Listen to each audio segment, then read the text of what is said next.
Hello, delegates. Thank you for waiting and welcome to this online event from Pearson. Before we get started, I'd like to go over some few housekeeping items so you will know how to participate in today's event. Before we discuss how to download any associated materials and use the platform, I would like to inform you that this session will be recorded for regulatory purposes and for our quality assurance.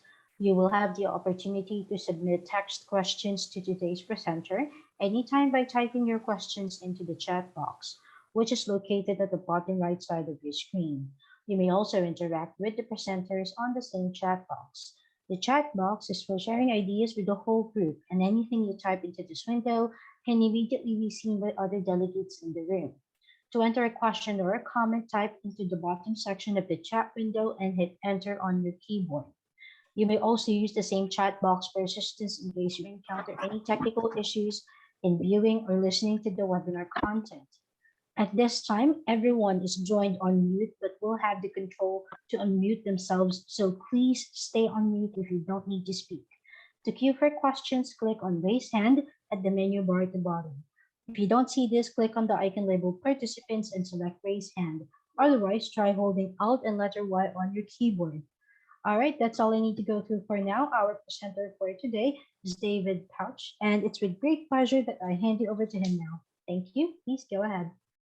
Thank you, Ellie, and thank you everyone for joining us today for this T-Levels Legal Services webinar.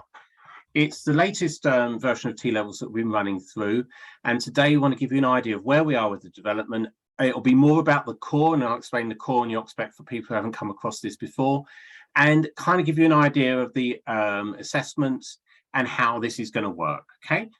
My name is David Pouch, as already been said. I am the Senior Development Manager at Pearson for Technicals, which includes Level 2 Technicals, FE Level 2 and Level 3, and T-Levels. And I've overseen the team that's developed all of the Pearson T-Levels up to this point, so blame us if you don't like them, blame us if you don't like it today. And what I will just say at this point is your feedback is really important to us. At every single stage of every T-level development so far, we have used provider center feedback to develop the T-level and to actually shape the final product. So if you don't like something you see, you've got feedback, or you just think it looks really good, please use this opportunity and others that we'll make you aware of afterwards to help us make this a stronger qualification and the right fit for your learners. I'm joined by my colleague Andy Hambleton. And Andy, do you want to introduce yourself and your role at Pearson? Yeah, hi, my name is Andrew Hambleton. I'm the Stakeholder Engagement Manager. I've only taken on this role in the last couple of months, and before that I was a Development Manager on T-Levels. So the stakeholder engagement is basically colleges and schools for the provider panel that we have. So we have a provider verification panel, and then also we have employers. So we have an EVP, employer validation panel, and so we use the employers and you guys to gain insight, make sure we're doing the right with our qualification. So any sort of contact will probably go through me at some point, or mostly, really. Brilliant, thank you, Andy. Okay, I'm going to walk you through T-levels. Some of you will be on a different stage of a T-level experience than others, so I'm going to start from scratch. Apologies if it's teaching things you already know, but T-levels are a brand new type of qualification, so they look slightly different to other things that you might have seen out there. They're certainly not BTECs, okay? So, what are T-levels? So T-levels will fit in the post-16 study programs. They are the equivalent of 3 A-levels, okay? So they're quite large, okay? They're developed in partnership with government and with employers. So as Andy said, we have employer and provider panels that steer us on this. The outline content is given to us by an employer group via IFATE, the Institute for Apprenticeship and Technical Education. I'll come back to that in a minute, okay? It comes out of the Sainsbury's report, which you may have heard of a few years back, where the industry routes are identified, and legal services sits within a route with legal, finance and accounting. And that's something I'll probably mention quite a bit during this presentation. We started delivering T-levels in September 2020, and the full rollout of the first wave of T-levels, and there may be more to come, in fact one was announced this week for marketing, will happen when this one is actually launched in next year. This is the last of that first initial wave of T-levels. The outline content is based upon apprenticeship standards. It's written by IFE and a group of employers, as already said. It goes out to tender, and one AO runs that T-level for that period.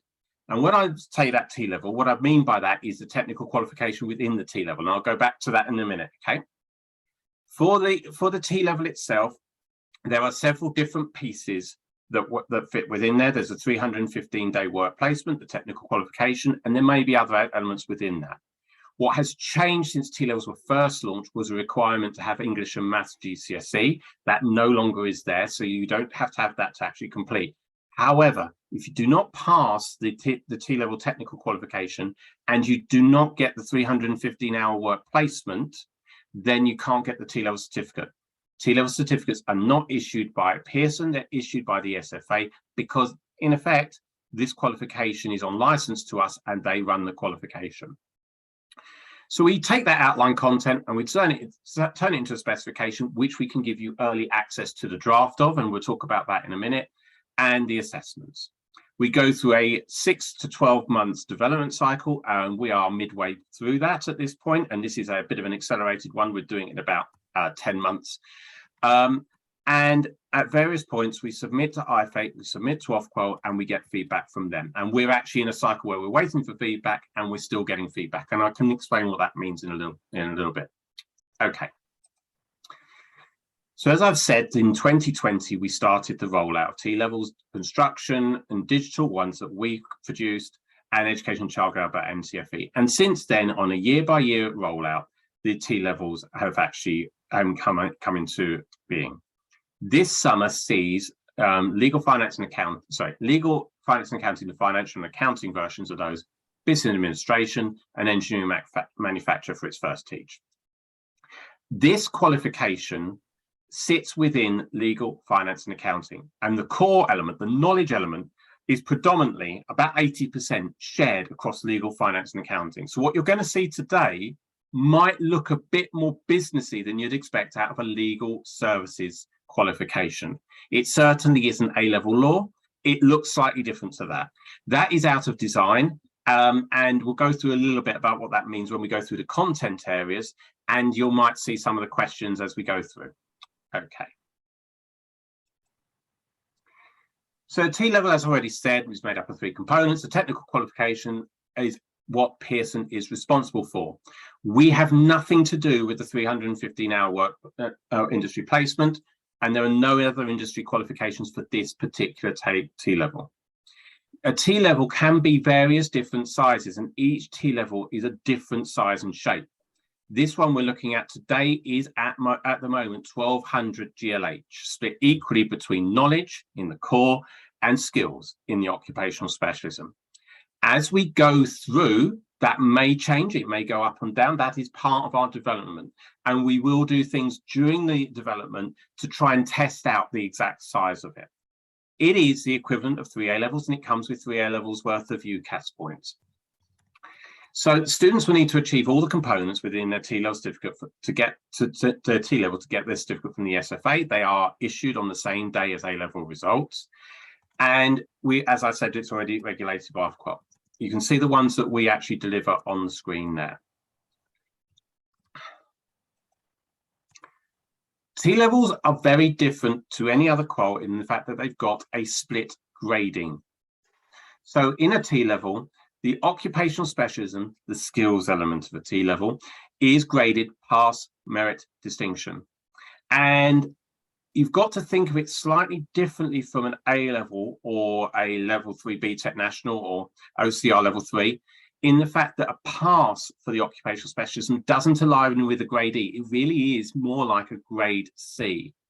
And that's borne out on the actual right hand of this slide.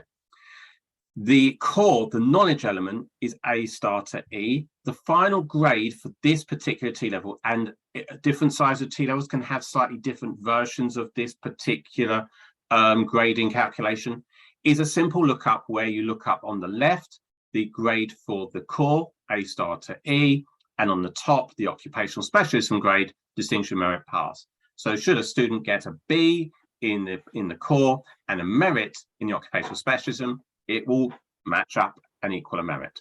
Okay. This is then reflected in the UCAS points tariff, and if you look at it, what's reflected in there is that the lowest UCAS level tariff is actually above what you'd expect for a pass at a national or an EEE at A level. Okay. And please, I didn't say this before, T levels are new. We say in Pearson there are no silly questions with T levels. So if you are left in any doubt about what we're presenting, about what T level looks like, please use the chat, ask questions. We will try and answer them as we go along. Okay. There are no silly questions. This has taken a long time for most people who are delivering right now to get their head around. So if this is new to you, ask away. So the T level in legal services, a little bit of this I've already said. It shares the core with finance accounting. So a lot of the elements in there will be the same as what you may be delivering come September in your institutions. So when we look at the core, and Andy's going to take you through the core very shortly, a lot of those bits are the same, but the assessments will be different and they will be bespoke for legal services. What does this mean? Well, realistically, the design may be the same. It may be 2 exams, if that's what it looks like right now, 2.5 hours for the core plus an employer set project. But the scenarios will predominantly, if not always, be legal scenarios. So we're always trying to assess through the legal lens. There are 2 occupational specialisms within this particular T level. There is the Legal Service Assistant, Business, Finance and Employment, and the Legal Service Assistant, Crime, Criminal Justice and Social Welfare. So we simply term them business and crime.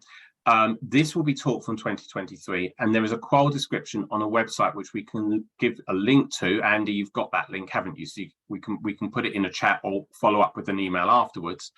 And that qual description will give an idea of what this T level is. Now, we've got a slight problem with this website at the moment. We will probably send the links and the surveys on this set of slides out to you afterwards. And it is vital for IFATE, the Institute, that we get as much feedback as possible. So if we do send them out, please, can you fill in those surveys for us? We want to do it today, but the website's not quite there. That website contains confidential pre-publication, draft materials. So just be aware that things are likely to change when you see the assessments and the specification. A couple of things before we get into the core. The core has to be sat all at the same time. So when we look at what the qualification looks like, the core is the core exams, 2 knowledge-based exams, and the employer set project. And for the first time a student sits, they have to sit all 3 of those things in that window. There's 2 windows for T levels. There's one in the summer of the first year and one in November of the second year. There's also the opportunity for students to resit in the summer of the second year. It's a 2-year course. So in essence, for the core, you could have a student that would sit those exams 3 times. There are no limits on resits with T levels. The best grade counts. However, for the core exams, the 2 core exams, they are paired together. So if you're going to resit, you have to resit both. You cannot mix and match the grades across series from those exams. The core grade is worked out by amalgamating the grades across the core exams and the employer set project. There's a 1/3 split of each of those. So the core exam paper 1, which we'll talk about in a little bit, Andy will take you through a little bit of that, is 33.3%, paper 2, 33.3%, and the employer set project, which I'll come back to in a second, is 33.3%. The occupational specialisms will be available in the second year of teaching, and then annually in a window that is normally from April till June at the moment, and will not clash with any of the assessments we've already talked earlier, and will not clash with GCSEs. That's the idea of this. They will be an assessment with multiple tasks in there. They'll be externally set, externally marked, and we'll go through a little bit of that later on. And it will be split into different activities, usually within a scenario that's very relevant, which we'll cycle through. Those activities will probably be between 20 and 30 hours of assessment, which is about standard for this kind of T-level. And as I say, there's no moderation, it's externally set. Okay, what have I left out so far, Andy, while I take a glass of water? Nothing. It seems to be it seems to be all there so far. And have we got any questions in the chat that we need to answer? No, I've answered the couple of questions that come up. Okay, so I can't see the chat. Okay, so that would be that. It says 1,100 hours on there. We think it might be 1,200. We are still working on this. I hope all of that kind of makes sense. Okay, right. So what we're going to do is we're going to do look at what the core means, what the content areas within the core is, the different assessments, and give a bit of a flavour of what the core exams in particular and the ESP look like. So I'm going to hand over to Andy, and Andy's going to direct me through the slides. So do you want me to go to the next slide, Andy? Yeah, next slide, please, then. Okay, so a lot of this slide goes back over what David has already gone through, really, and we can have a bit of an argument about whether the course is going to be 500 or 600 hours, but yeah, it's going to be somewhere between 500 and 600 hours, and the occupational specialism looks like it's going to be around 600 hours, but it's not set in stone yet until we've really designed the whole qualification. So paper 1, written examination, 2.5 hours. 90 marks, 33.33%. There's going to be a section A and a section B with short open response questions, e.g. name or give, medium open response, explain or calculate, and extended open response questions, which would be discuss, assess, evaluate. Paper 2 is identical in size and has the same split of questions ish. But both two papers deal with different areas of the content. And then the final part is we have an employer set project. Now, this is a little bit of a problem here. It's called an employer set project, but it's really employer validated. So we produce the project. We work with employers to produce the scenario that goes with the project, and they validate and say they like it. So they think it's working. The project is written, it's on a set time, so within a window probably of 2 or 3 weeks. It's currently running at about 13 or 14 hours of work. It's 90 marks, 33% again, and it would run between May and June. It would entail some research questions, some written reports, presentation, collaboration activity, and a document check, and then a review over what the learner's done. Okay, so next slide, please. Just one thing I'd add in there, and it's a common misconception with T-levels. The employer set project is set by us and marked by us, like Andy said. It has nothing to do with the work placement. Okay, yes. So it's completely separate. There we go, Andy. Okay, right. So this is the core content, and so and it shows how it's split up for each exam. So we've got the business environment, careers within legal professions, professional services, fundamentals of financial accounting, technology, data-driven innovation, analytics and design thinking, research skills, project change management and administration. Now, as you can see, the marks are different against each part of this, and there's a mark range that we work within. Now, the reason the marks are different is just really about the importance or the actual general size of that part of the content. So we're really considering that business environment is the largest part and the most important part, and then the marks go down from there. So depending on how large they are within each one. If you can do next slide, please. So this is core exam 2. So that's regulation, professionalism, ethics, equality and diversity and inclusion, security and risk, fundamentals of law 1, fundamentals of law 2, which is more pathway, and the legal services sector, which is pathway. Now, the reason we've got 2 marked up there as pathway is that there's the main core, which we tend to call the core, which is the shared bit between finance and accounting. And then there's a small part of the core that is only for legal, and there's a finance one and accounting one. So that actually fundamentals of financial accounting 2, fundamentals of law 2, sorry, and the legal services sector pathway to, and so those 2 bits are just more focused on the legal part. As you can see, marks wise, those 2 parts have quite a few marks within them, so we consider them quite important.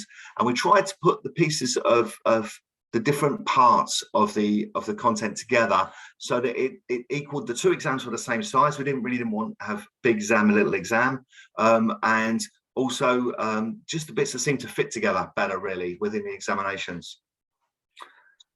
Okay, so next slide, please.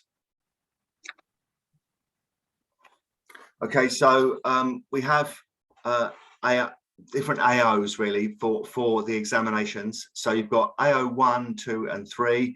We've actually split up the AOs. So there's knowledge and understanding. AO 2 is application, and AO 3 is analyze and evaluate. And so we have different amounts of those within the actual core examinations, of which AO 2 application is the largest section, coming in around 40% are application questions. So to create application questions, we need to use a scenario, so that it's something to do with the legal industry in effect. So next slide, please. So this is a sample question. So this is an explain question for 2 marks. The actual question sits at the top here, and then underneath is the mark scheme in effect of how we're going to mark this one. It's just an example of what we'd have. So it's explain one reason why legal research is carried out in a legal firm, and then the answer is given underneath. I'd hope you'd all be reasonably happy with that particular answer, or it would also be any other appropriate response.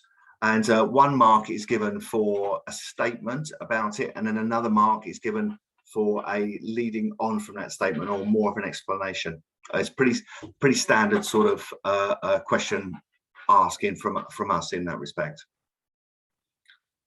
Yeah, I mean, the first mark is really about being able to recall something from the specification. The second mark is able to put it into the context of the actual question. So a lot of students get the first mark. The second mark is less students get it. That's why we've actually labeled this as 1 low mark, 1 medium mark. That's just the way that we do these particular questions. It's roughly the same as any other explain on level 3. And there's a question just come up there. Are these exams open book? No, they're not. They are a closed book examination, pretty much as an A-level really would be. But I will say that what we will provide will be the SAMs. They will be on our website at the point where we get accreditation, which will probably be March next year. And we will provide an additional SAM prior to that first assessment window. We're aiming for the additional SAM to be published next year. So you're going to have time with a couple of versions of this to get your heads around it. You'll also have seen, and they're on the website right now, are exams in finance and accounting. So you can kind of have a look at kind of way we do things. Obviously, the same is similar content through a slightly different lens of finance and accounting. So that's what we call a short answer question, isn't it, Andy? Yeah. Actually, the actual initial versions of those examinations, the sample assessments will be on the website for you to view beforehand, in effect. Specimen assessments, yeah. Yes. Right, so this is an extended open response. Go on, Andy. Yes, yeah, go on. Right, so yeah, this is an extended open response question. So this one's 9 marks. It's a evaluate. So the questions at the top really. When it says OMP's business plan, that's a company that we've invented as such. So it's evaluate whether the use of big data can improve OMP's business position. We've got a indicative content. So this is the sort of thing that we would expect to see within the answer from the learner.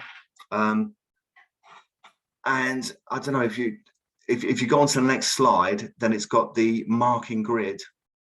Yeah. What I will say about this question before going to the next slide is there is a scenario before this which goes into quite a bit of detail, and learners are expected to read the scenario before, and it can be about 13 lines long. So it isn't just what you see on the screen, that there's a bit more on there than that. Yeah, and the scenario really links into several questions. So it would link into 2 or 3 questions within the examination. So there's a large scenario and it leads on from one question to the next. And then we've got the example marking grid. Then so basically it goes through basic, good, and then thorough or comprehensive.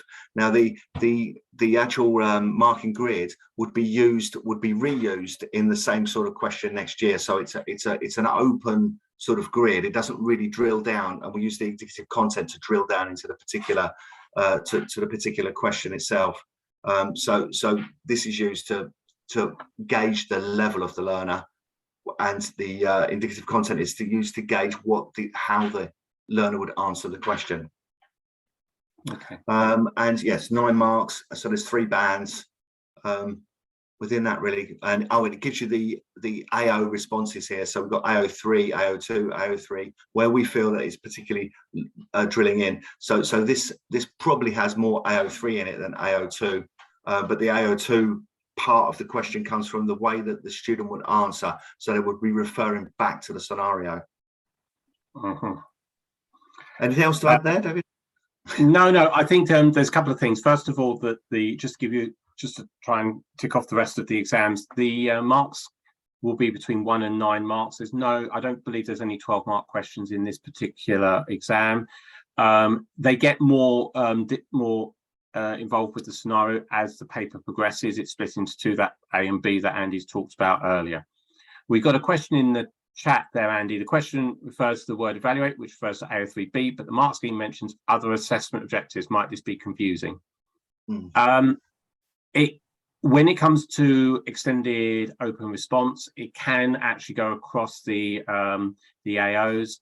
I understand that feedback. It's just the way that these particular ones are written. We will provide training and on how to get into OT spec and getting ready to teach for this, which will go through how these questions are constructed. I don't want to get ahead of that, particularly because things can change. These papers are subject to quite a bit of change at the moment. So at that point, we can give much more feedback about how this works, but have a look at the finance accounting ones, which can really solidify what this means. I agree, I think it's about preparing your learners for that particular command word. There you go. With the evaluation, they have to go through analysis to then evaluate. So that's why. So the AO3A is an analysis part, and the AO3B is the evaluation. But then yes, we will need to go through training to make sure that they answer the question correctly. They don't just evaluate; they go through the stages to get through to the evaluation process. Okay. Moving on, we go on to the employer set project. Andy. Yeah. Okay. Right, so the employer set project, before I took on this role, I started the employer set project, so it's really good, honestly. Right, so the employer set project, so the assessment is formed of several tasks. So the project is several tasks. At the moment, it's running at 6 tasks. To ensure manageability, we've kept these to a minimum and to cover all the skills. The range of evidence and types have been used to ensure that the required skills can be appropriately assessed. So the employer set project is assessed through AOs, but it uses skills to demonstrate what they're doing. But I'll get onto this to the skills a bit later on, well, in the next slide. Right, so we've got reports. Sorry, to ensure collusion is not an issue, each task is set under appropriate conditions, so controls. It depends on the actual answer to the task, in effect. So if there's only one answer or very similar answers, then there's more control. If it's more open as an answer, there's less control. As it stands, really, most of the tasks within this are a single answer or a similar answer, so most of it's controlled. I think only the final 2 tasks are set under a more medium control or a less control condition, so it's less exam conditions as such. The tasks are designed to cover the core skills and assess through assessment objectives, so I'll show the core skills in a minute. The assessment of content is synoptic, so it can draw from any part of the content, and we'll draw from in effect the exams cover the whole content, or can cover the whole content over the course of the lifetime, whereas the assessment for the employer set project will just focus in on parts of the content. The assessment, the overarching scenario, an overarching scenario is provided to give the students context and link through to the task, and then further stimulus is drip fed through, so that the actual, it changes as they go through. But each task is independent of each task, so there's an overarching scenario, but so one task wouldn't rely on what happened before, so there's no follow through error. It could happen really. So the independent tasks are timetabled by Pearson and set on particular days. So that would be in an assessment window of 2 or 3 weeks. We would set them on particular days. We give a day between each task, so that any extra time needed or any problems that incurred, they can be sorted out between the particular tasks themselves. Okay, let's go to the next slide. All right, so these are the skills for the core skills for the project. What we've actually done here is to split some of the skills up to make them more understandable in effect. So the first one is research an area of law and legal principles and apply to a legal situation, and then it's analyze an area of law and principles and apply to a situation. So we split research and analyze up just to make it easier to see what's going on really. The next one's convey information clearly to a non-legal audience, and then you've got convey information clearly to a legal audience. So that's about conveying information to different audiences in a different way. We've got work collaboratively as a member of the team. That didn't need splitting up. And then we've got to apply an ethical approach to your work. Again, didn't need splitting up. And then demonstrate compliance with appropriate professional regulations. So these are the skills that the actual project is built from, and then they're assessed through AOs. So if we go to the next slide,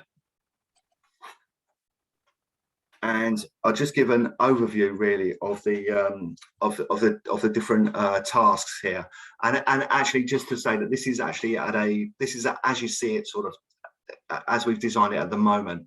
So so there's a pre-release to the project. The pre-release is released a week before. It's to give the students an understanding of the area of law that the project will focus on. So the project will focus on an area of law each time. And they will find out a week before, so they have to be taught the whole of the core, but then it will focus on one area of law. We were told by our subject matter experts that it would be unusual for a company to deal with lots of different areas of law, so we focused it on one area or 1 or 2 areas just to make it more realistic.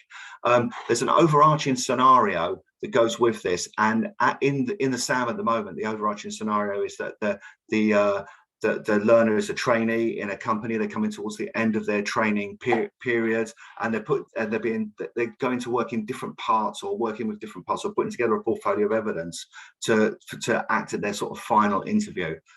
So it focuses on a particular company, and it's a pre-release which would say that where it sort of focuses. In the SAM at the moment, it focuses on company law or contract law. And so it sort of goes on from there. So task 1 is research and analyze materials. So they're given a scenario. We give them a chunk of information to read and research through, and they have to write a written document, or a written document to tease out the information from that particular chunk of information. So they're so everyone gets so we didn't really want them to go onto the internet in effect and research. We wanted to research from the information that we've given them, so that everyone gets the same experience in effect. Task 2 is so it's a review and advice on a problematic situation or legal documents. So in the SAM at the moment, it's that there's a legal document or a contract of employment is given to the students, or an extract from that. And then we're giving them small scenarios of how this affected certain people within the company, and they need to write about those situations and give advice in effect to the company itself on how they would better write their contract. The third task is conflict of interest and advise on an ethical situation. So within the SAM, we've got two or three conflicts of interest that they have to explain the actual conflicts and what would happen in those situations. And then the ethical situation is dealing with a situation within the company. So there's a scenario given of how somebody's behaving or somebody's doing something, and they have to write a written document or a report on what would happen within that ethical situation. Next slide, please. So task 4 is a collaboration with colleagues and third parties to solve a problem. So this is a situation where there's a situation with the client within the SAM. This time it's there's somebody's trying to buy a classic car, and they give a deposit, and the classic car gets damaged, and then there's an argument over the deposit, giving the deposit back. And so information is drip fed through this. So there's a part A and part B to change the way that they would be dealing with the situation and the sort of advice they might be giving the client on what the next steps are. Task 5 is create a presentation and create and present a presentation. So they're given a scenario that they have to present to a school at an employment sort of fair, and they've got to explain the situation at the company they're working for in the scenario. So they've got to understand the roles and responsibilities within that, and so they have to produce a presentation. We will mark that, and then they have to actually go and record that presentation, and we mark that separately, so they're showing their skill of actually delivering to different audiences. And then task 6 is a reflective account. So the learners have to look back over the project and say how well they feel they've done. So to aid them with this throughout the project, they're going to fill out they have to fill out a document to say how well they thought they did. So it's a sort of log through the different tasks, and at the end they'll get that log back so they can write up their reflective account. Okay, so at the bottom there was the different number of hours. Sorry, I didn't really go into that, so I was going through. That's given. No task will be longer than 3 hours, so they wouldn't be spending more than 3 hours within the classroom environment. And it all adds up at the moment, I think, to around 13 hours. This is going to be 90 marks, same as the examinations, and it completes 1/3 of the assessment. Okay, was there anything to add there, David? No, I think you covered that. Okay. But in my whirlwind tour, so I'm sure there must be a million questions people want to ask. Okay, I'll let you take over now anyway. Thank you. At this point, we were hoping to direct you to our website with the materials on and with the qual description. As I said, that's not available. So what I'm quite happy to do is spend 5 minutes right now. If you've got any questions about this, you need a quick recap of what's happened, or if there's anything you want to feedback on what you've seen, just use 5 minutes now to get that kind of feedback. Andy's got to leave us at 1:45, so if there's anything you need to ask about the ESP, get the question in now. But if there's anything that doesn't make sense so far, quite happy to just break at this point. Don't have to put yourself on camera. You can put it in the chat or just talk into your microphone, and just let us know if there's anything that you got any kind of feedback or questions about so far. And I think I've answered everything in the chat. The ESPs in the exams happen in the same academic year. That's a question in the chat. They actually have to be sat at the same time in the same window. They are scheduled around each other. So for the first sitting, the ESP and the exams happen at the same time. But then that leads on to, yes, if they do poorly in the exams or the ESP, there is a resit opportunity. Yeah, it's probably worth doing that if whilst anyone else asks questions. So the scenario would be that the student does the exams and the ESP in the June sitting, well, in May and June. So the ESP happens typically in May and the exams in June. They may perform badly in the ESP and the exams they do well in. They could resit the ESP in November or indeed the following year. is a separate assessment in second year. It's a resit for those, and the occupational specialism is an assessment in second year. We'll get into that in a minute. I'm not going to give you as much detail about the occupational specialism. I'll explain why when we get towards it, but the occupational specialism is a large assessment. It's going to be about 20 to 30 hours, as I said earlier, which will happen in second year, typically from about April onwards in second year. Somebody said they agree with the grade 6 entry given the nature of written and maths detail. We can't stipulate what grade there's going to be as a requirement. In fact, as I've said at the beginning, T-levels have changed quite a bit. And at the beginning, if a student didn't have a grade 6 or a C at GCSE Maths and English, they wouldn't have got the certificate for a T-level. That has changed. So we can't really give guidance on that. The feeling on the ground is a grade 6 is what's required, because especially in this area and where it leads to after, the students need to have that level, particularly of English content and English attainment. I would say the English side of things for this one, it's less maths, whereas other T-levels that we've done, there's been more maths and less English sort of bias. But yes, I mean, I think you're going to have a reasonable caliber of student to take this on. It's a big qualification. There's a lot to do, and then it leads on to onto other things, onto higher education or work. So that they will have to have a reasonable standard. Okay. Peter's asking in the chat, how long is the assessment window? Okay, there's a couple of answers to that. First of all, for the exams, it's a fixed time and date, and some of the employer set projects is fixed time and date. Typically, what would happen is if a student was sitting in year 1, the core, they would be doing the ESP about April, May time, and the core exams in June.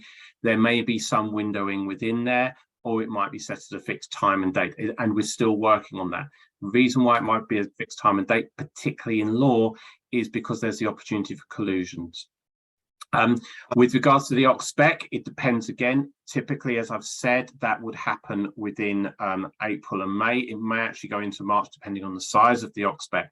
Some elements will be a window with providers being able to actually schedule when the students sit it. Some of them will be fixed time and date, and it goes back to the controls needed for a reliable assessment. So, and also, as I've said, there are resit opportunities in November, and a student could sit the core in June, November, June, if that makes sense. Okay, so to answer the next question, there is no drop down, there is no drop back from this. If the learner doesn't pass all the elements, they pretty much walk with nothing in effect. There's no unit credits towards or a halfway point of qualification. Okay, it's a bit different from what we used to with a BTEC. You can step back. Yeah. And I will just say the design of that kind of thing is actually out of the scope of Pearson, that we have to adhere to the design rules set by the DFE and Ofqual for all T levels, and that's something that doesn't change. There's a question about, are there any textbooks, etc., planned for release? I'll go through provider support at the end. There's a bit on it at the moment, and I'll be clear about this. Pearson don't have any plans for a textbook. And I'll talk a little bit about text in a minute, because there's a thought about that for the occupational specialism. There are third parties that are starting to roll out textbooks for other T levels, and I'd be surprised if there wasn't for this. And Suzanne, my colleague, has answered that in the chat. There you go. You're going to answer the drop, the other level 3 T level one. Okay. If they begin another T level, are they able to drop off? So for funding reasons, it's the same funding as others. You get slightly more funding for a T level, so it'd be the same funding rules as a BTEC and you have to follow the same rules for BTEC drop-off students. So it's exactly the same in that regard. What I would say for this is slightly different, and the only difference for that, I'll try and give you a bit more guidance, is that because legal, finance, accounting sit together, there may be some opportunities for some shared delivery. Certainly that's a reason why Pearson are trying to run all three, and that you might make a decision partway through as to which one's most appropriate. As soon as the student is entered, and my colleague will correct me if I'm wrong, soon as a student is entered for the first assessment for a T level, you have to pick whether it's legal, finance, accounting, and you have to pick which occupational specialism, which we'll go into in a minute. So at the beginning, you can do a bit of co-teaching to try and get whether it's legal, finance, and accounting. I think they're quite different in this regard. It's not like 3 engineering that might be the same. This is a bit different, but there is the opportunity to do that. Okay, and certainly, and I probably haven't made enough of a point about this, as in I've not mentioned it really at all, but it's implied. T-levels don't have units, they have components.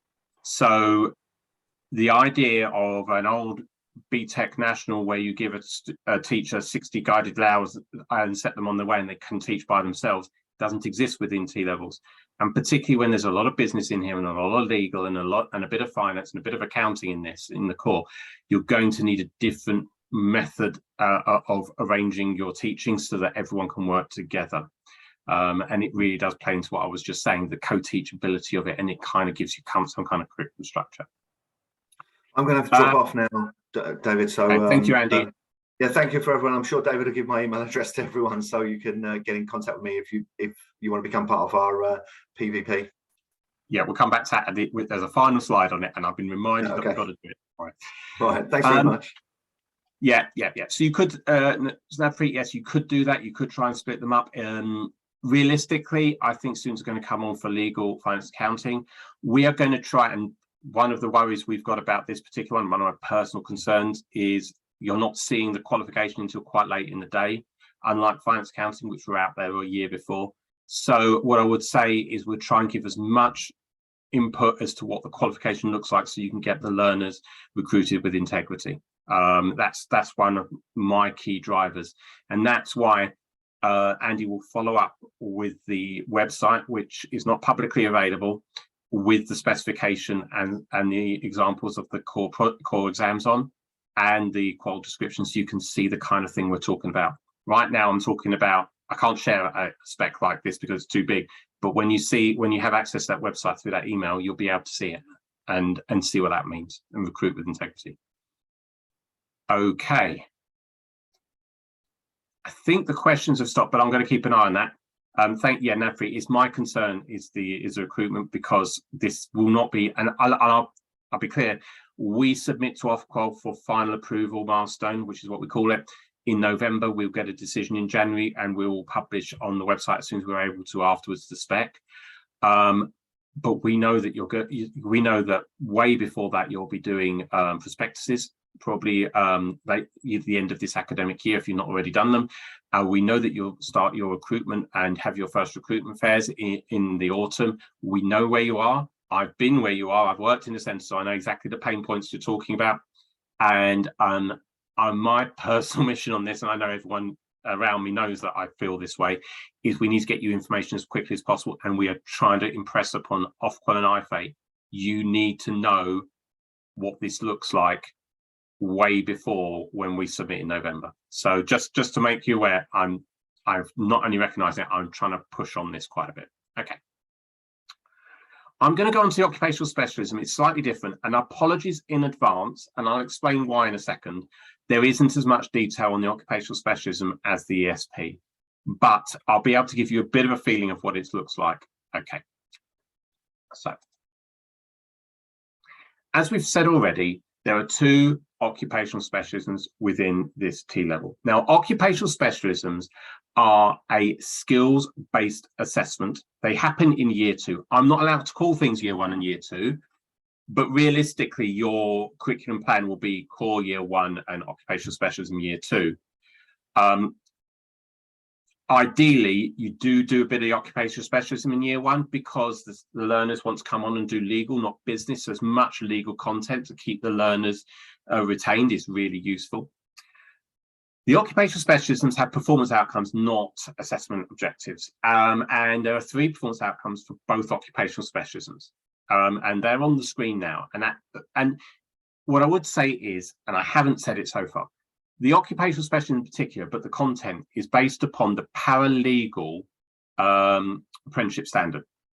So a lot of what you're seeing here maps to becoming a paralegal as much as it maps to going on to universities. And we've spoken to university, and they're very, very receptive of this T-level in particular, or other study.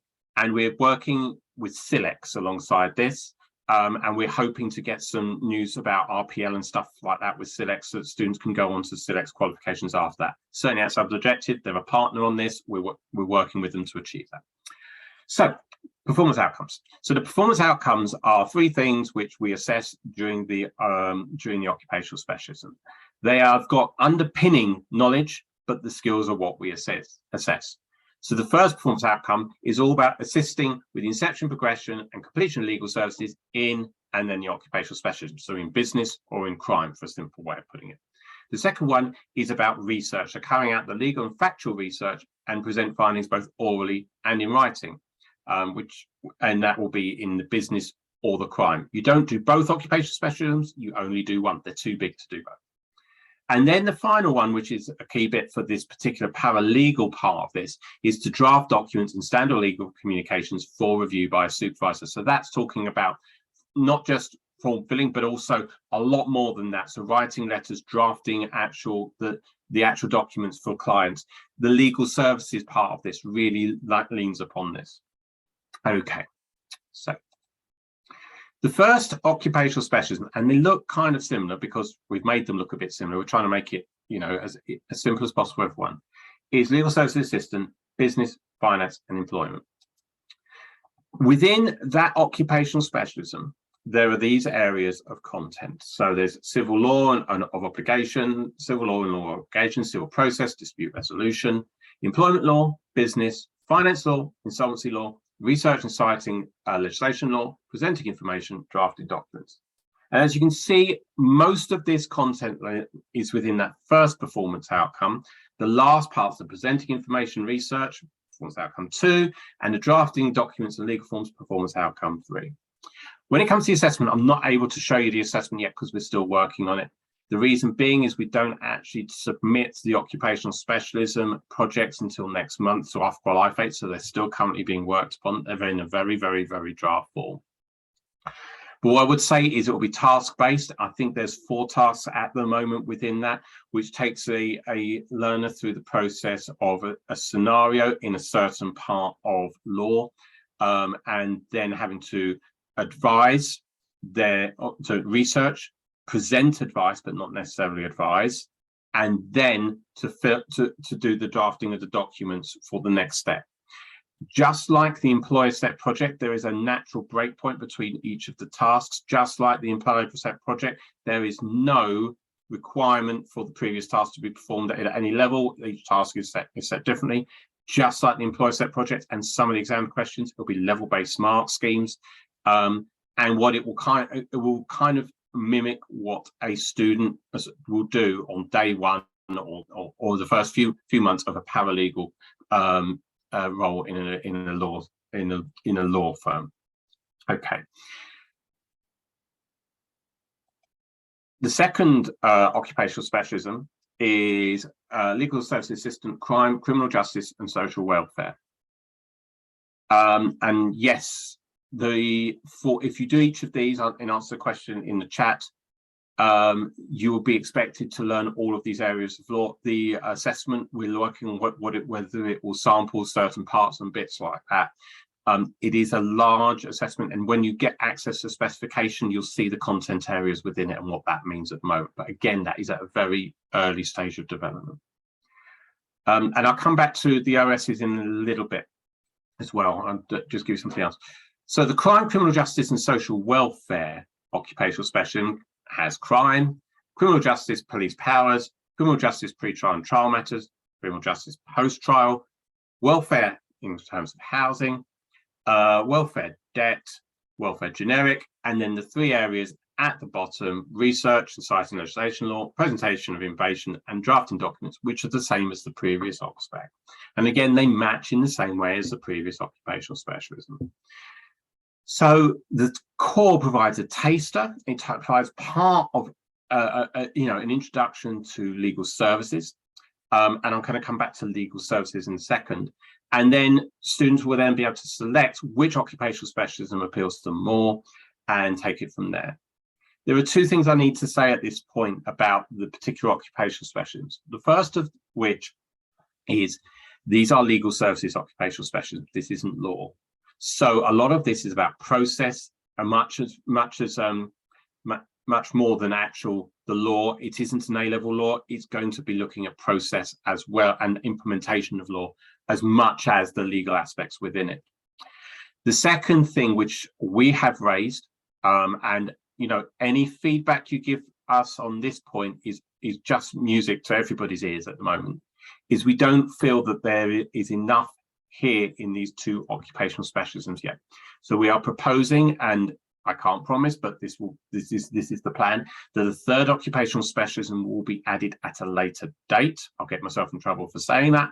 And that 3rd occupational specialism will cover conveyancing and property law, which we perceive, and we could be wrong, and put it in the chat if you think we're wrong, all right, that if a level 3 student was going to go out and do paralegal work, that's where most of their work would be.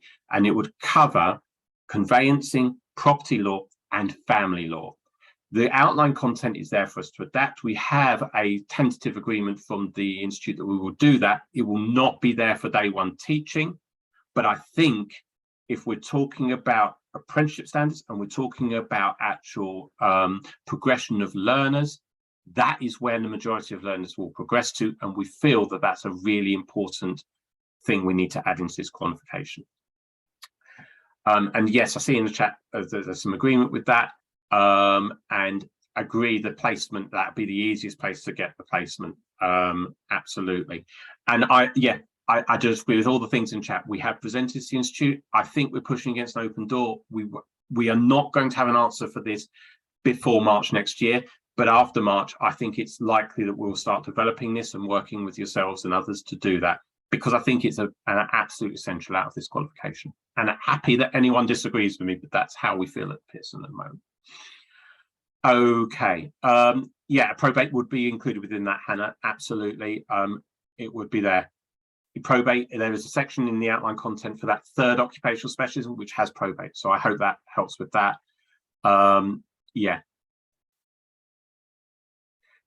So now, Free, in answer to your question, yes, you teach all of that content. It is 600 guided learning hours worth of content. So that, it's the majority, it's the big part of 2 A-levels worth of content. So it's quite challenging to do. You will have some step-off points from it. And that's why I say, actually, the step-off points in the core probably should happen quite early on in the year 1, and you start teaching your spec in year 1. Personally, crime is interesting. And the more if you've got a student who's interested in the criminal aspect of this, and a lot of people at this level and at degree level are interested in the criminal aspects of the law rather than the business, you want to get them doing it as soon as possible. So, yep, teach everything there. There isn't any optional content within this. What you see on the spec is what you have to teach. Okay. Right. Let's move on. Okay, really good question about SILEX. Okay, so we're working with SILEX. Learners will not receive the SILEX professional qualification. However, we are working with SILEX so that they can be RPL'd to certain parts of that SILEX qualification. We're working with the ACCA for accounting in a similar way, and AAT as well. And it's clear that that's a real value added point for learners here. So it won't be the full thing, but they will get some of it. And yeah, we have regular meetings with SILEX about this. So we see that those SILEX quals, particularly if they're going to a paralegal role, are absolutely key here. Does the OCSPEC have to be chosen at the point of registration? No, you give an indication of OCSPEC, but you can choose later on. There are key date schedules within our website, which will give you an idea of when people have to register and when you have to do it. You'll have some interaction with us during year 1, either at exam officer level or elsewhere, where we'll guide you about that. And Suzanne has answered it in the chat. Yeah. Okay. So you give an indication, but you can change. I think that's what I've said. Okay. So provider support. My colleague Suzanne is on the call. She probably knows this more than me, but I'll talk to it, and she can feel free to jump in and correct me if I'm wrong. You'll get the same level of provider support as you do with a BTEC. So in my BTEC and those kind of things, it won't be necessarily be any different than that's what's there, but it will be there. There'll be training which will provide throughout, and I've already talked about the getting ready to teach, getting to know your spec training that you usually see with a BTEC. and our other qualifications, that will be rolled out post-accreditation. So that will start March next year. We will send monthly e-bulletins, which will nudge you along what you need to do. The specification and specimen assessment materials will be available on our website. We'll produce an ad stand for all elements. I'll come back to that in a second, because there is an important addition there that is very specific for T-levels. There'll be course materials, promotional materials. There will be the qualification description, which you can use for your marketing literature. All of these things are there, plus there will be additional support mechanisms within this. We will provide webinars like this up to and beyond our accreditation point.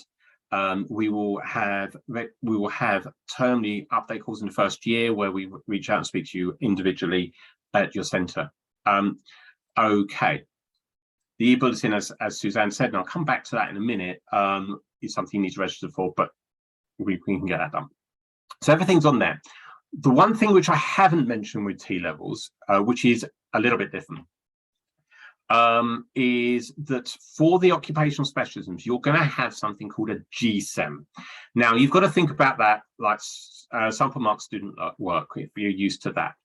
It's produced by us in the first instance, and it shows the specification, sorry, the specimen assessment materials at pass and distinction levels with some commentary from our lead examiner. So because we recognize, and I think everybody recognizes, these are very large assessments, probably larger externally set than anything you've probably seen before. We need to provide some extra support for that. Those will be rolled out at some point next year, and you'll be able to see that well ahead of when the first OSs are assessed. So that is a little bit different with T-levels. It shows the borderline pass and distinction for every single task. So if there's 4 tasks, it's a pass for each task and a distinction for each task, which kind of gives a slightly inflated grade than you'd expect from a borderline pass or distinction learner, but at least you'll see it. And that will be available through the website. Okay. I don't think I've missed anything out on provider support, but there we go. So feedback and next steps. Okay, some of this is not available to do right now because our website's not available. Okay, there is a website, which is the third link on here, which will send in an email. And that website will have the specification as it stands today, the core exams as they stand today, and we are awaiting feedback from Ofcom and IFA on those core exams. They may change, and the employer set project as it stands today. So you'll be able to see the assessments in their embryonic form right now through that website. Okay, you can note it down, you can have a look at it. I'll put it in the chat as well, see if I can get it in the chat, and oh, sorry, I'll see if I can put it in the chat in a second because I've gone up to the next one. And once the actual materials are on there, they're in the process of being put on there right now. You'll be able to access those and give us feedback. As part of our first wave of T-levels in digital and construction, we started using panels, employer panels and provider panels. We have a provider panel, centres, of people like yourselves who will be delivering this, and we are keen to hear from you. My colleague Andy Hamilton, who will be emailing you out the links and the presentation post this, will be able to put you onto our provider panel. What that means is we will talk to you on a regular basis about the qualification and get your input, get your feedback. If you want to shape this and you don't like what you see, or you like what you see, or you think we're missing something, get on our provider panel and we can use your insight. Okay. And I will just say again and again, and every single T-level we've created so far, those providers have been crucial in making sure that the qualification fits the students, and more importantly, is manageable for yourselves to deliver, because that's the key bit here. When you've got a large assessment, which is 30 hours of assessment with a student, you need to make sure it's manageable. We need your input. And finally, on this slide, there is a survey monkey. There are 2 survey monkeys we've got out there to get your feedback about what you're feeling.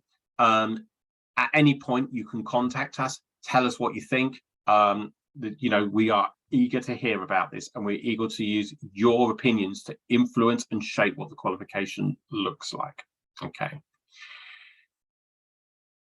Okay, so at this point, we're going to go over to questions. I see we've already got one in chat, and I'll go through a couple more. I'm happy to answer anything. I can answer about the wider T-level landscape as well. You can put yourself through the chat, or if you feel brave enough, put yourself on screen, either orally or visually, and ask me the question. And I'll try and answer everything, because I realise, and I know when I was sitting in centre, something coming along like this is quite a change and it's quite scary. So please ask questions. I'll try and answer as honestly and as clearly as I can. So the first question in the chat is, if a learner goes straight into employment following achievement of T-level, what role do you envisage they go into? Paralegal. There you go. I would say, and this is a key point I keep impressing upon the Institute, is that they may not actually be in a legal firm at the end of this. They might be in a HR department doing the legal aspects for HR department. They might be in a department, but they would be the legal go-to in that department. They will be working in a legal role. And traditionally, those people have been working on CLEX quals. That's why it's really important the RPL CLEX goes, so we can see that CPD for those learners. But it is mapped to the level 3 paralegal standard. And I do know that the legal standards are being reviewed at the moment. And so that's the kind of role they'll be kind of going into. But I would just, again, emphasize, and I keep saying it to the Institute, and I keep saying it to the Ofqual and the DFE, they won't necessarily be in a law firm, but they'll be doing a law role within. And HR is a good example of how that would be. What is the process envisaged for students to secure work placements? Okay, so we always get work placement questions, and I usually bat them away. I'll answer as honestly and helpfully as I can. The work placements require a lot of work on your part. We don't get involved on those. Apologies in advance. We foresee that the National Apprenticeship Service are trying to come up with a solution on work placements where they can be found. I think the work placements is the hardest bit of this. That's why we're trying to schedule the assessments around it. You have to secure the work placements. They are managed by the ESFA, and you have to provide evidence of what those work placements are. And your ESFA field force rep will be talking to you about that as we get closer. But all I would say on that is, if you are lucky enough to be in a centre where students are already studying T-levels, I would be tomorrow emailing the head of department for that area and getting their feedback on T-level placements. There's no one size fits all, and we've seen that some people have put in things like consultancies to get around it, where you have a legal consultancy or have a digital consultancy or things like that. But as T-levels roll out, you've got to have a solution for this. And I think to be really clear about that, as more and more colleges get through T-levels, it's going to become harder for each college to do it without working together. So there's no one size fits all. And I think that where colleges have been very successful with T-level placements, and some have, and we've, speaking to providers 2 months ago when I last did a round with them, some companies even created jobs out of the placements. But where they've been very successful, they've had to invest time into their employer engagement. Okay, so there's a question on HCIs, which I see Suzanne has already answered. And what I would say about HCIs is we have had a better response on this T-level from HCIs than any others. Example is Cardiff, who we spoke to, who don't see this a problem as onto a law degree. Liverpool University, I don't know about that, whether they're going to accept it on a law degree, but others will. So Cardiff is a good example. I mean, they're, the Russell Group, they will accept it. There's a bit of a feeling that it might not be acceptable for things like economics because there's not enough maths content. You might need to do something else. But actually what we're getting, and we did have a HCI panel with over 100 delegates in April, is that they're very, very accepting of this. They'll see it when they get there. I can't give details about each individual one. I hope that answers that question though. Yeah.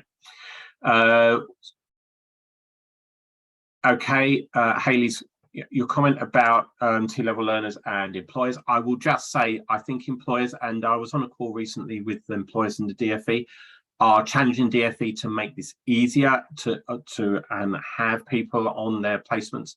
There are certainly moves to make it more lucrative for employers to have people on placements. The DFE have even made waves about that this week. So watch this space. Again, this isn't part we get involved in. I think that it will change. Okay. I know people typically have law graduates, and I know that there is a non-paid internship here is a big thing in the legal services sector. So I don't underestimate how difficult the work placements are going to be, but we are seeing that people are beginning to look at that, and we may be working with others to ease that up, but we'll see as we get through. Okay, right. What else have we got in the chat? T-level timetabling is not the same as BTEC, a longer academic year. We don't dictate a timetable. Typically, we see that the assessments run through June. What we try and do is make it as flexible as possible because of everything to do with work placements, and we want to try and create as much time in the summer to do the work placements. I'm well aware that where people finish, I think the flexibility of your offer will be the success here of the work placement. I don't think I can't dictate what your curriculum year looks like, though, if that makes sense. I hope that helps. There's more guided, a typical 1080 BTEC, you've got to think this is 1100 to 1200 GLH is going to be bigger.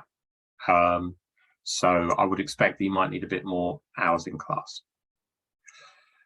Okay, Hayley, good question. And this is one of my concerns. I think law lecturers, what we hear on every single T-level, construction, digital, finance, accounting, and law is, and I've been there, I've been in the recruitment process when I was curriculum manager, and I we've all got the whole stories of the interviews that go bad. I think that that getting people into this sector right now to teach is a difficult thing. I also think, and I don't want to underplay this, this is legal services. So parachuting an A-level law teacher into here and expecting them to do everything probably isn't going to cut it, because there are other aspects of this learning. And I'd be really welcome of your feedback here, because this is what I'm feeding back to DFE and particularly IFEC all the time. There are aspects of this learning which someone who hasn't practiced or may not get. So I think I don't underestimate that. I think it's hard. I think that that is being heard quite clearly. And I was again on a call recently with the DFE where it was made very, very clear to DFE that recruitment of teachers is the big challenge here. So I do hear what you're saying. I think that I can't influence where that goes, unfortunately. The spec has GLH and TQT, both cores, yeah. So the GLH and the TQT is an important point, actually, because if you look at the funding for T-levels, they're funded slightly differently. And what I mean by that is, and again, correct me if I'm wrong in chat, but the funding doesn't drop off when they're 18 for start, which is unique to T-levels. And also, there is a sliding scale of funding for T-levels over and above the 600 GLH, because some of these T-levels may take more than 600 GLH in a year, and obviously you're all funded on 600 study programs. So however big it is, there is a sliding scale where you get slightly more funding for how big it is, and it's all available on the government website. I'm not massively into the funding like I used to be when I was a curriculum manager, so apologies in advance, but it is there and it does slide and scale up. I hope that answers that question. Mandating of GLH is fully adhered to. Well, I think the thing will be there, Preet, that the SFA, if you're drawing down the extra funding for 1100 compared to what you've got, and with the extra bits you're going to have alongside the T-level, they're going to want to see it. So I would say that it's got to be adhered to. Okay. Suzanne in chat is saying about Eft Support. There are other NGOs alongside us that have been given roles to provide support for T-levels.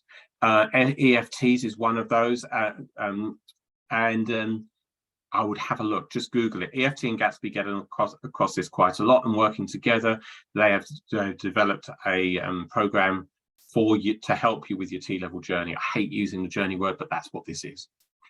Okay. ETF, yeah, Education and Training Foundation. Sorry, yeah, and just look on their website.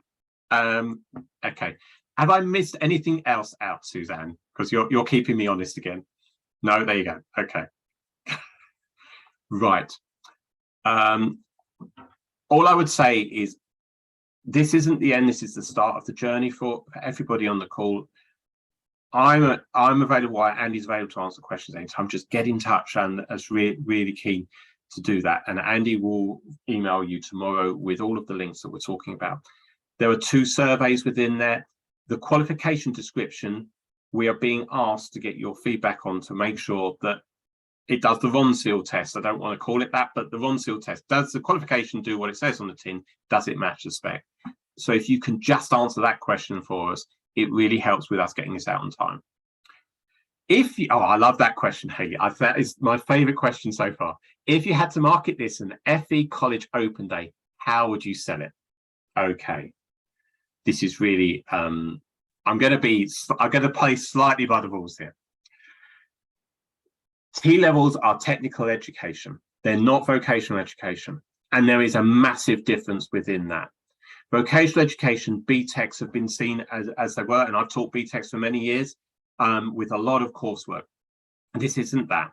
This is an employer-backed, industry-supported qualification, which links to apprenticeship standards and allows progression directly onto apprenticeships. And hopefully, once we get that bit sorted, and it will be on the website, onto professional qualifications. It gives you that bit in the workplace where you can learn the job, and also the kind of skills that you can be using in other roles should you decide legal services isn't for you. There is a lot of emphasis on this one about communication, about those skills that other 16-year-olds don't have, that everyone complains that they don't have. You know, you've got students in front of you who are brilliant at using the mobile phone, but can't write a formal email. There'll be elements of this which put that in there. English and maths is in the Oc spec. So it's about developing those skills and giving a more rounded progression pathway for those students. So that's how I would sell it. Okay. But this isn't a BTEC. Okay. This is technical education. There's a lot more under the bonnet of this than you've ever seen before. And I hope that helps. I know that you're going to be in front of students fairly quickly about this. So please ask, and we'll try and give you as much material ahead. Suzanne's saying about engaging employers, it's really key here. If you've got employee engagement aspects of your college or your sixth form college or whatever establishment you're in, you need to be front and center with them now. The foundations you lay with them right now will pay off later on. Okay, you can't do this at the end. I'm going to say something about employee engagement as well. For SEND learners, and Suzanne, I've seen your hand. For SEND learners, there are some allowances for you to do employee engagement within your centre, but that's the only ones. You can't do it within your centre apart from that. You can split within 2 placements of 315 hours. Suzanne, you've come off mute, so you're going to add into that. Yeah, hi everybody. No, I was just going to come in on the how to sell it at an open day. I honestly think at this moment in time, as David said, this is really different from other vocational qualifications. It's very industry focused. So, you know, you'll be working on looking at placements. So if you can pull in on your open day employers who are going to support your placements, who can start to talk to your students about the type of things that they will do on their placement, that will help start to sell this and put it into that real live context for them. The other thing I would say right now, we're pulling through some case studies at the minute with regards to students who have just completed their first T-level, of course. Primarily, you know, obviously for us, that's the digital production and the construction. But if you've got other T-levels running in your centre, utilise those students as well. It might not be the same subject, but what they can really do is talk really eloquently about the type of things that they learnt, and even the material that we're seeing coming out of the case studies is really starting to demonstrate about those technical industry skills, things that they'd never learned beforehand, and how they are then applying those industry skills into their industry placements. So even if it's not, you know, a legal student that you've got in, even if you're borrowing students from other areas of the college, get them in just to talk about what a T-level is, how it worked for them, what they learned about it, and why they preferred doing it. So I would certainly utilise, you know, students and employers in terms of yourself. Thanks, Suzanne. And it's interesting. We are seeing that these are gathering momentum. And the people innovation here with regards to placements and to working with employers will reap rewards later on. There's a bit of risk here in that innovation, but what you'll see is you'll have a competitive advantage against those providers centres that come on later on. Okay, I'm gonna just say we are ahead of time. We've got 10 minutes left, but I'm quite happy to answer any questions or just leave it there. We will be in touch with everything else, with all of the details. If you want to join our provider panel, please do. As I say, I've been a practitioner many years in FE, worked in the college for many, many years, and I do really want to hear what you say. Does the placement have to link with the occupational specialism? Yes, it does. And I think any feedback about that would be very welcome at this point, okay? Because I can see that there might be some challenges with doing that in this sector, especially if the conveyancing isn't there, which we are arguing for quite strongly at the moment. And yet, difficult to get into crime and welfare. Completely agree, Peter. I think the placements there will be more difficult. The welfare might be easier than the crime, but I think it will be difficult. And I think that's something, it's a good bit of feedback. We may need to feed that back again to IFA, Suzanne, okay? Is the appropriateness of the placement checked by anyone? It's checked by the SFA, yes. The SFA do some work with that. Does the whole cohort at the same institution need to be on the same mock spec? No, they don't. And certainly there's a lot of flexibility within that. Suzanne's pointing out in the chat that digital in particular has a lot of flex on placements, and that could roll through to other T levels. I know they're looking at placements again. I spoke to DFE, as I said, last month about that. So it's kind of watch this space. Are we to be acting as assessor and visit them on placement? I don't believe there's a requirement to do that. I'm not close enough to the placements, but Suzanne, you can jump in. I don't think you have to act as an assessor, Navpreet, but you do obviously have to monitor the students. How that's done, we don't know, because as David said, all AOs have nothing actually to do with the industry placement. You will have an ESFA manager who is coming into your centre, normally speaking to somebody in the senior leadership team, and they will be the best people to know and talk to with regards to the industry placement. There's a lot of stuff as well on the DFE website. So if you just put into Google industry placement T-level, they have a specific page, and there's a whole breadth of resources in terms of even spec cons for industry placement and things to do with monitoring, etc. So it's worth digging into all of that as well. And Roxanne's got a really good question, which there's not a right answer for, but that's a good question. What would you suggest a good number of students on the qualification? It is dependent on your placement opportunities and also about your catchment area for placement opportunities. If you're in an area more firms, but a lot of competitor colleges, you might find it's more, you might need less learners. It really does depend. Okay, there's no right answer for that. This does require, this particular T-level will require quite a bit of group work and a bit of collaboration. It's certainly assessing employer set project. There's no simple answer for that. I would suggest your normal BTEC size would be the right ones. Is the placement assessed? And if so, assessed by specific competencies? No, it's not assessed. There's no assessment in the work placement. It is completion of a work placement. It's just got to be relevant. It can't be, as we've been termed, busy work, which is what we've seen on placements in the past.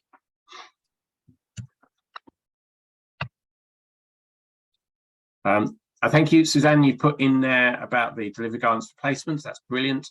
And I would recommend that you have a look at that. And as I've said, I would recommend you get in touch with anybody in your organisation about employee engagement for this.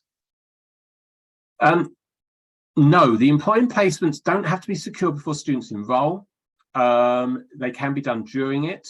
You can work through that. I think that to set it up 2 years in advance of when the student might do a placement might be a slight challenge. I think you need to set the groundwork, but you don't have to say on day one or when they enroll, they've got a placement at law firm X. You can do that in a lot more on the fly kind of way.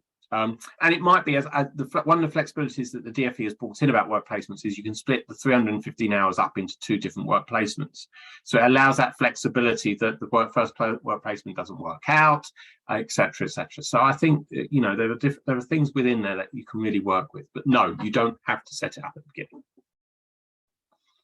And because T-levels are T-levels, we know that we get lots of work placement questions. We can't answer them all, but we know where your pain point is. Okay. So if anyone's got any more questions, happy to answer. What I will do is, if nobody's got any more questions, I'll hand back to Ellie in a second. I'll give it a couple of minutes, unless anyone's got questions. And then Ellie can close this off. We'll be in touch with the website, we'll be in touch with the surveys, we'll be in touch, and on there you'll see the actual documents behind all of this. We will roll out another one of these when we get a bit further along, and we'll show you the occupational specialisms and what's changed on the core exams. You've seen an example of the core exams and the employer set project. You'll see the actual physical thing if you go on the website that Andy will send you. If you have concerns, if you have any feedback, feed it back to Andy. Join our provider panel. I keep saying that, really, it's a massive thing for us, and let us know, okay? But what I would say is this is your introduction. We're with you along the way. We know how hard this will be and how different it will be, and there are no silly questions. So if you don't feel comfortable putting in a chat, just get back to me. There will be instructions on the email about how to join the provider panel, but if you just email Andy, he will be able to do that for you. And I thank you for all the questions. It's been really, really good meeting today. Thank you very much. Ellie, I can hand back to you at this point. Thank you so